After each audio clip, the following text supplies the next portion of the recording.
Pues el día de hoy es día 20 ya de mayo del año 2014 y aquí se encuentra un libro que está ocasionando en este momento una revolución histórica en el mundo. El libro en cuestión es Gobierno y Casinos. Estamos en presencia del doctor José Alfredo Gómez Estrada, que es actual director del Instituto de Investigaciones Históricas de la Universidad Autónoma de Baja California. Venimos, Luis Arriaga y tu servidor José Saldaña, a buscar en ese bagaje que es la historia preguntas que deben de darnos esa verdad histórica, que es la que urge tener para comprender la vida de México, la vida humana, la vida internacional, en fin. Porque este libro, Gobierno y Casinos, pues habla de un personaje fuera de serie. Yo quisiera, en este momento, quiero que nos platiques al respecto, cómo nació este libro, cómo fue lo que hiciste, en fin. Bueno, este libro es primeramente una tesis de maestría que yo presenté en el Instituto de Investigaciones Dr. José María Luis Mora, conocido también como el Instituto Mora, un centro de investigación CONACYT en la Ciudad de México. Cuando presenté la tesis, el trabajo recibió recomendación de publicación porque les pareció novedoso, interesante, que trataba un tema que no se había tratado antes en los trabajos de historia. Y entonces el libro surge a raíz de que el Instituto Mora propone la UABC que trabajemos en la tesis como libro y luego se publica. Entonces sale publicado por la Universidad Autónoma de Baja California y el Instituto Mora. Prácticamente el libro es una versión muy poco trabajada. Prácticamente es la tesis. Agregué algunos datos nuevos porque encontré, después de que terminé el trabajo, encontré el archivo privado de Abelardo Rodríguez en el Sausal, en Ensenada. Y ya con mucha documentación a la mano pude redondear algunas cosas. Entonces básicamente es un trabajo de investigación que se hace para obtener el grado de maestro. Pero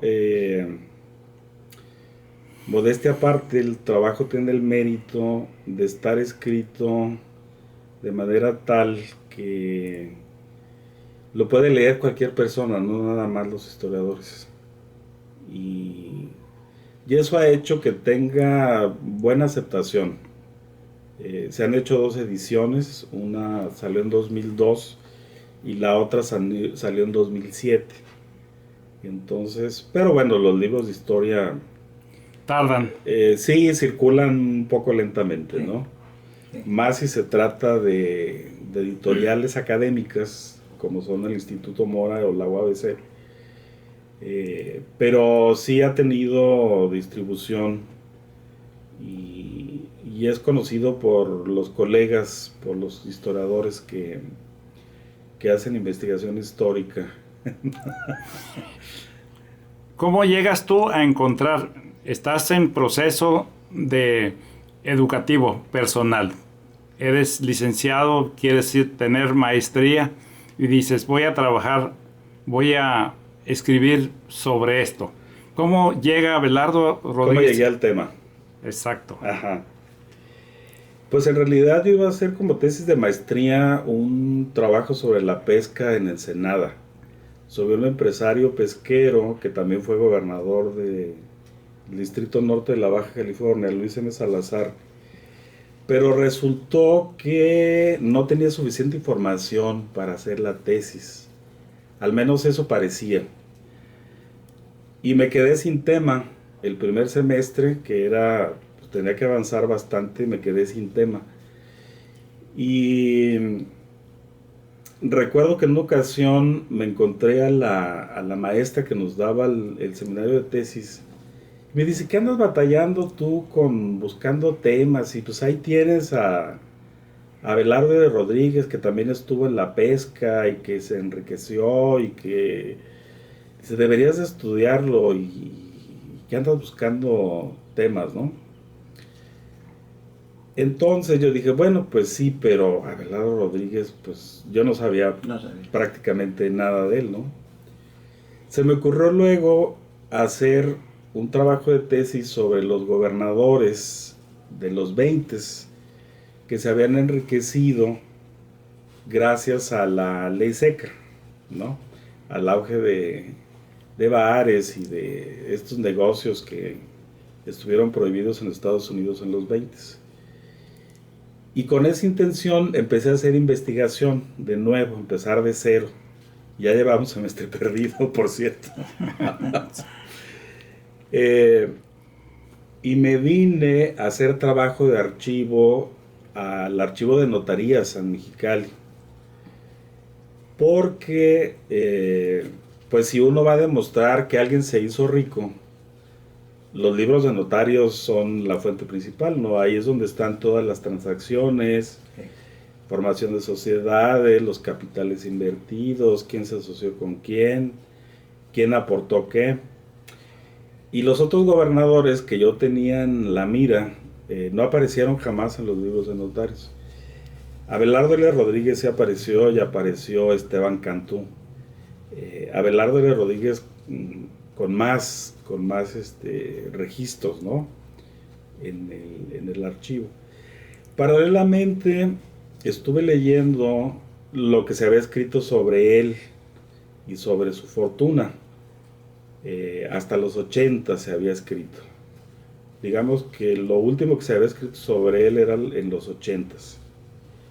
Un librito publicado por la SEP titulado Revolucionarios fueron todos. Y ahí hay un medio libro, es dedicado a Abelardo de Rodríguez.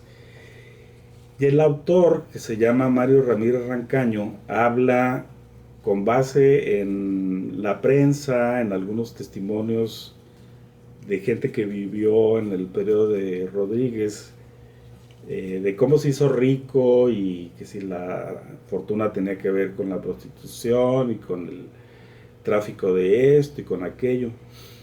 Pero lo que este señor aporta, que es sociólogo, no es historiador, a mí no me dejó satisfecho. Dije, bueno, pues aquí no... O sea, se dice, ¿no? Pero ¿en dónde está la documentación histórica para fundamentar? Entonces dije, bueno, con más razón vale la pena trabajar este tema.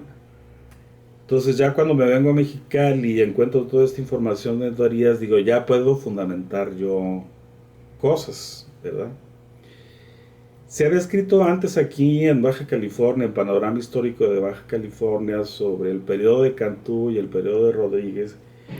Y pues sí se decía que había sido socio de un grupo de estadounidenses y que había estado en Agua Caliente, pero estos libros tampoco tenían un fundamento histórico que no estaba explícito. Porque nosotros cuando hacemos trabajo de investigación histórica, debemos darle al lector la evidencia. Debemos decirle, en este documento, en este archivo, en este expediente, en esta hoja, está esta información que yo estoy manejando y que estoy interpretando, para que el lector o los colegas vayan y busquen y digan, no se lo inventó, ¿no? Sí. Y lo que se había escrito antes no estaban esas referencias, ¿no? Entonces ahora otra vez como se dice que, se supone que...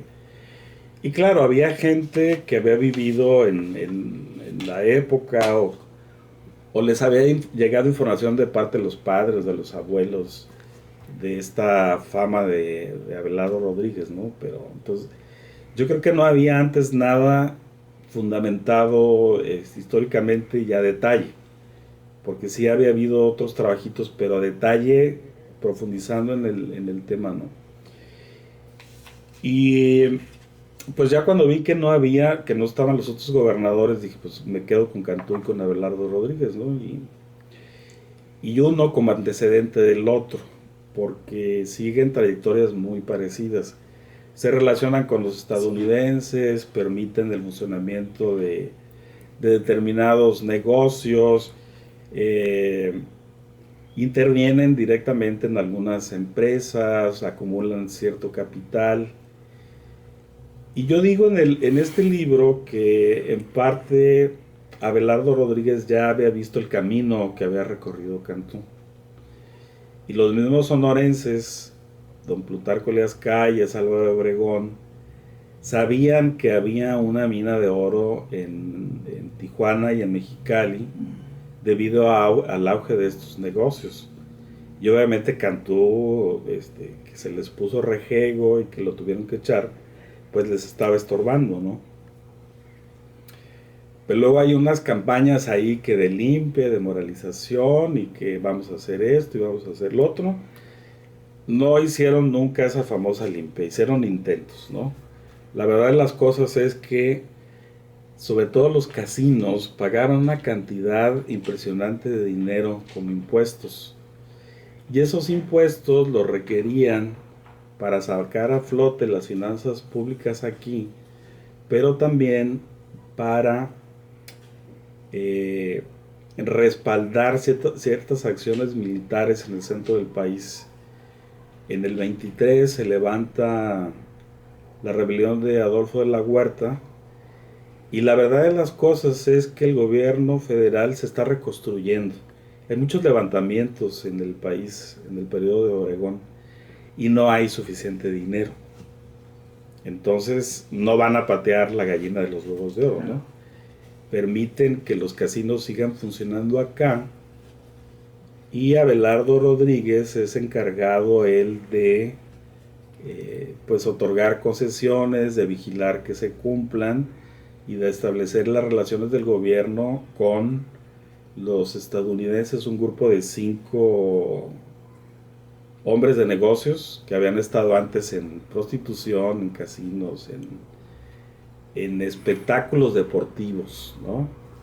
Estamos hablando de Crawford, de Baron Long, ajá, de todos ellos. De Wilhelm Baumann. De ellos, exactamente. Y bueno, de paso, Abelardo Rodríguez gradualmente se va convirtiendo en socio de estos negocios. Yo cuando hice este libro no tenía evidencia todavía de su participación en el Foreign Club, que fue uno de los casinos grandes. Y reuní la evidencia de que Abelardo Rodríguez está como socio de Baumann, Crofton y de Long en la compañía Aguacaliente. Los archivos de notarías, las actas de la constitución de empresas, uno no va a encontrar ahí a Abelardo Rodríguez en el casino Aguacaliente, en la compañía mexicana del Aguacaliente, como socio. Eso hay que seguir la pista también, ¿no? Hay un prestanombres que se llama Francisco Ahumada. No sé exactamente, porque no lo investigué a fondo, de dónde salió este señor, pero él está fungiendo ahí como representante de Abelardo Rodríguez. Para encontrar el vínculo hay que a veces dar unos rodeos, y la evidencia existe de que este señor era su prestanombres. Entre otros, Juan Andreu Almazán en sus memorias nos da la pista, dice, tenía un prestanombres que era Ahumada, ¿no? Y los testimonios de estos generales coetáneos de Rodríguez, que se van de la lengua, porque además era muy común que se balconearan y se atacaran, y era una especie de venganza, ¿no? Tú dijiste eso, pues entonces yo te saco los trapos sucios. Y a Abelardo Rodríguez en su tiempo le sacaron muchos trapos sucios. Juan Andreu Almazán se los sacó.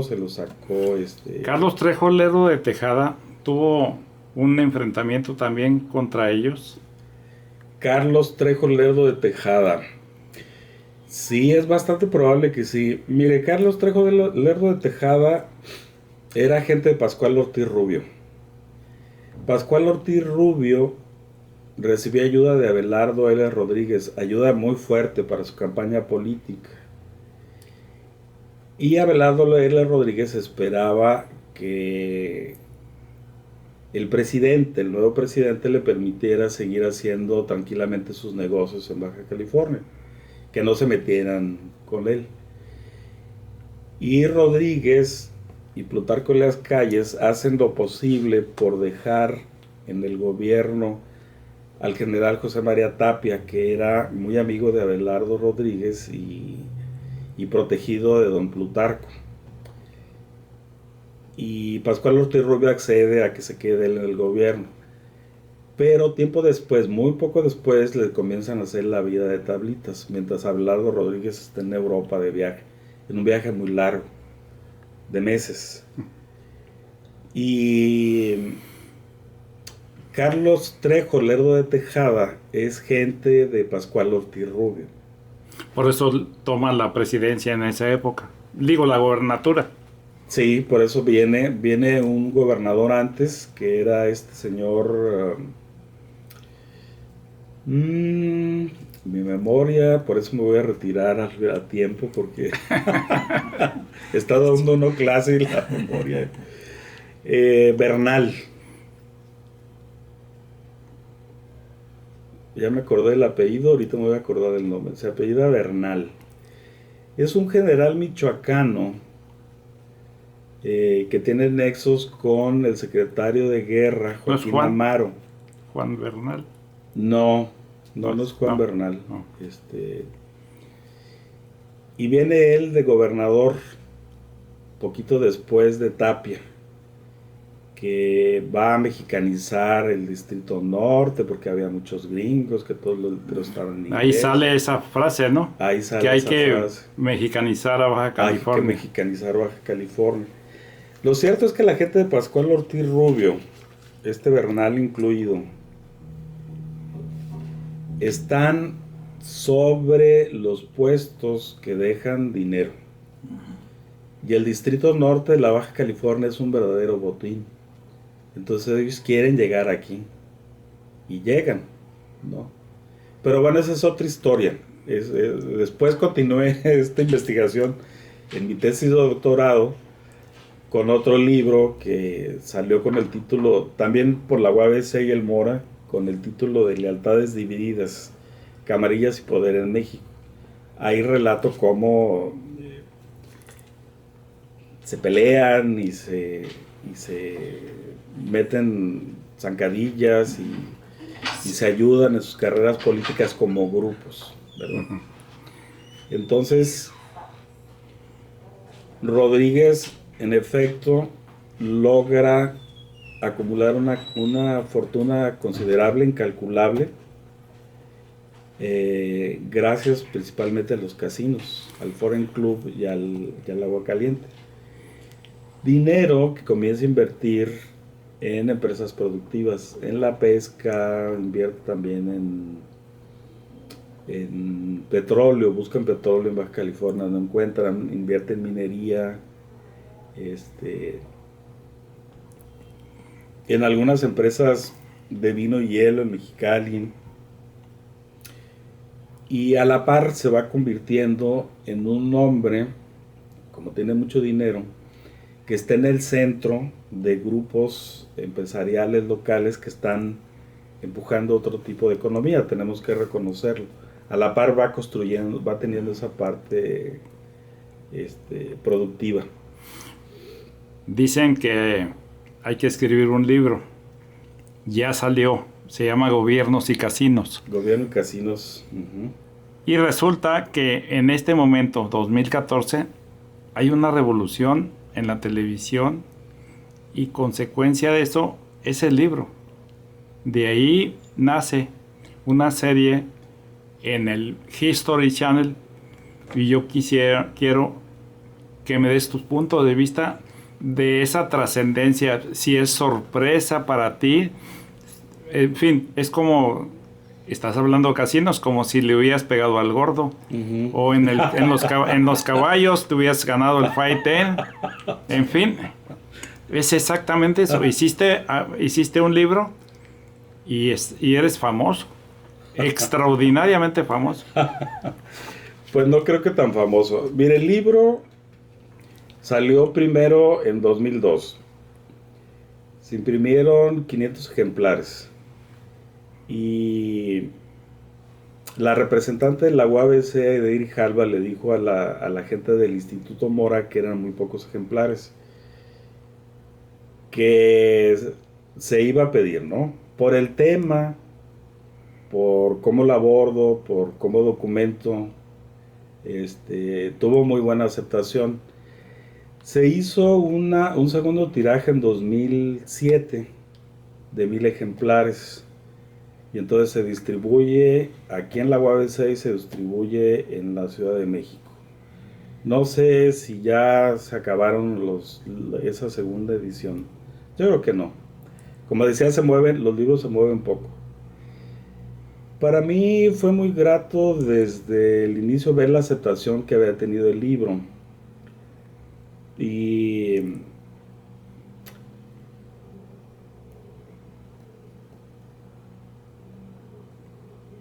es muy llamativo cómo cuando un texto lo llevan a la pantalla chica o a la pantalla grande, el impacto es distinto.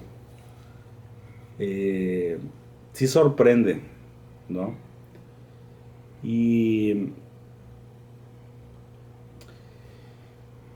la gente de History Channel encontró el libro en la biblioteca porque iban a hacer una serie sobre casinos y mafias y tal. Entonces van a las bases de datos, van a internet, buscan libros sobre casinos y aparece Y así se enteran de que existe un personaje que se llama Abelardo de Rodríguez, que fue gobernador, que fue militar revolucionario, que fue gente cercana a Plutarco Elías Calles, Álvaro Obregón. Descubren al personaje y deciden que como hay casinos de por medio y ahí están las prohibiciones y la ley seca, puede ser el inicio de una serie de programas que al final hicieron 4 sobre la mafia en América Latina. Inicialmente sí le iban a llamar a la serie La mafia en América Latina. Y se ponen en contacto conmigo para ver si les concedo una entrevista. Ya leyeron el libro, ya hicieron un cuestionario, hicieron preguntas muy puntuales, muy inteligentes, lo leyeron muy bien el libro. Y me pidieron una entrevista que fue en febrero. Y entonces pues sí, yo accedí a dar la entrevista. Para nosotros es muy importante cuando se hacen este tipo de adaptaciones, este tipo de trabajos, estar ahí. No para defender una verdad, porque la verdad en historia no existe. Los historiadores nos acercamos a la objetividad. Pero nadie puede decir, yo establecí la verdad o lo que yo dije fue verdadero, ¿no? Lo que tenemos es la fundamentación, todo el montón de documentos que nosotros utilizamos y qué es lo que avala la seriedad de nuestro trabajo. Pero no podemos decir que tenemos la verdad, ¿no? Entonces me entrevistaron y luego yo no sabía qué iban a hacer, yo ni siquiera sabía que iban a hacer un programa especial sobre Abelardo L. Rodríguez, no lo sabía. Que a mí me dijeron, vamos a hacer una serie sobre mafias en América Latina. Yo lo que pensé es que iban a hacer un programa sobre los llamados varones de la frontera, que son estos señores de los que hemos estado hablando, ¿no? Wintington, Bayer, Bauman, Crofton. Y que vienen de entre Sonora y la frontera de Sonora y la frontera baja californiana. Y también de California, desplazados por las prohibiciones, que comienzan no en los 20, comienzan antes. Ya para el 15, Whittington se viene con sus bares y sus prostíbulos a Mexicali y a Tijuana. Así es. Así es. Con el Tivoli famoso. Con el famoso Tivoli, sí. Yo pensé que iban a hacer un programa sobre ese grupo, ¿no? Que ese grupo tampoco yo lo clasificaría o lo catalogaría como mafia. En realidad eran dueños de bares, de prostíbulos, y a lo mejor pues mandaban golpear a alguien, a lo mejor un muertito, pero actividades mafiosas como tales no, yo no las he visto en la documentación. Y tampoco en el caso de Rodríguez, ¿no? Que se asocia con ellos y que pues tienen actividades que rayan en lo ilícito. Porque miren, los casinos dejan muchísimo dinero. Y ya sabemos que es un asalto en despoblado, ¿no? O sea, un jugador no tiene El más que muy porcentaje. poca oportunidad Sí, sí. de ganar, ¿no? Y mucho menos en las maquinitas esas tragamonedas que les llaman. Pero la gente se hace adicta también al juego. Me entero yo hace poco que por la descarga de adrenalina que produce la espera del resultado y el resultado mismo, la gente se va haciendo adicta a la descarga de adrenalina, no al juego en sí. Y bueno, el resultado es que luego andan empeñando lo que no es de ellos también para poder seguir jugando, ¿no? Sí. Entonces eso para Obregón era muy inmoral, ¿no? Por eso intenta en algún momento prohibir el juego, ¿no? Y ese tipo de fortunas, la manera como se construyen, no es muy edificante, ¿no? Pero de ahí a que sea una mafia. Y bueno, el mismo Abelardo Rodríguez, el día que se presentó la serie en la Ciudad de México, yo lo defendí, yo dije, no, no lo podemos clasificar como un mafioso, ¿no? El que haya tenido este tipo de actividades, el que haya aprovechado su puesto de gobernador para hacerse de terrenos, para hacerse de negocios, compró muy baratos los terrenos del Aguacaliente, creo que eran 300 hectáreas, y al final pagó 20 centavos por hectárea. Y antes había hecho una compra a Argüello, y lo compró dos veces, la segunda 20 centavos la hectárea, porque había un embrollo legal con la titulación del terreno de Argüello. Finalmente lo compro muy barato y él aporta ese terreno a la sociedad para que ahí se construya el complejo turístico Agua Caliente, ¿no? También aporta dinero. Entonces yo no pensé que fueran a hacer un programa sobre Rodríguez. A mí me preguntan sobre Rodríguez y yo digo lo que sé sobre Rodríguez. Y digo que está bien que nosotros intervengamos porque luego la gente que se dedica al periodismo o que hace guiones muy a la libre, pues inventa cualquier cosa, ¿no? Y ellos... Los guiones son diferentes. Sí, los guiones pueden ser... Fantasiosos. como ellos me dijeron que iban a hacer un programa que era un documento pero con ficción. Entonces se entiende que hay libertad para inventar cosas. Y no inventaron mucho, simplemente adaptaron las situaciones para ponerlas en la hora lo que ellos querían decir, ¿no? Que había sido un revolucionario, que había sido... que había aprovechado su estancia en el poder, que había abusado del poder. Cosas que todo mundo que investiga a fondo a los personajes políticos, a los generales revolucionarios del México de esa época, no le va a resultar ninguna sorpresa. O sea, como Abelardo Rodríguez, sí, había 20 generales más, ¿no? Todos igualitos. Sí.